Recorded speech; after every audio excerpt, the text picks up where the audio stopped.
রাজধানীর সোহরাওয়ার্দী মেডিকেল হৃদরোগ ইনস্টিটিউট ও জাতীয় অর্থোপেডিক হাসপাতালে একযোগে দালাল ধরতে অভিযান চালিয়েছে র‍্যাব-2 এর একটি অভিযানিক দল। এই অভিযানের সাথে আছেন আমাদের সহকর্মী আশিক মাহমুদ। আমরা যুক্ত হচ্ছি সরাসরি।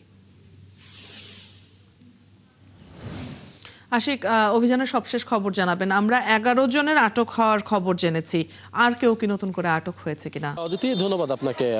জাতীয় অর্থোপেডিক হৃদরোগ ইনস্টিটিউট এবং সোহরাওয়ার্দী মেডিকেলে একযোগে দালাল ধরতে র‍্যাব-2 এর একটি দল অভিযান চালিয়েছে এবং ভ্রাম্যমাণ আদালত পরিচালিত হয়েছে এবং এর পাশাপাশি আমরা জেনেছি যে 11 জনকে আটক করা হয়েছে এবং ভ্রাম্যমাণ আদালতের মাধ্যমে এই 11 জনকে বিভিন্ন মেয়াদে কারাদণ্ড দেওয়া হয়েছে। একটু জানাতে চাই যে এই যে মোহাম্মদপুর এবং সোহরাওয়ার্দী মেডিকেলের আশপাশে যে সকল সরকারি হাসপাতাল রয়েছে, সেই সকল সরকারি হাসপাতালে এই দালাল চক্রের সদস্যরা তারা বিভিন্ন সময় রোগীদেরকে বিভ্রান্ত করে মিথ্যা ভুল তথ্য দিয়ে তাদেরকে রাস্তার উল্টো পাশের যে সকল বেসরকারি ক্লিনিক, ডায়াগনস্টিক সেন্টার এবং বিভিন্ন ভুইফোর হাসপাতাল রয়েছে, সেই হাসপাতালগুলোকে রোগীদেরকে পাঠিয়ে দেয় এবং মোটা অঙ্কের টাকা হাতিয়ে নেয়। এতে করে আসলে রোগীরা যেমন আর্থিকভাবে ক্ষতিগ্রস্ত হয়, তেমনি অপচিকিৎসার শিকার হয়ে রোগীদের প্রাণহানির ঘটনাও ঘটে, এমন তথ্য আমরা বিভিন্ন সময় পেয়েছি। এবং এই অভিযোগের ভিত্তিতেই কিন্তু র্যাবের সদস্যরা আজকে ভ্রাম্যমাণ আদালত পরিচালনা করেছে এবং অভিযান করে তাদেরকে বিভিন্ন হাসপাতাল থেকে তারা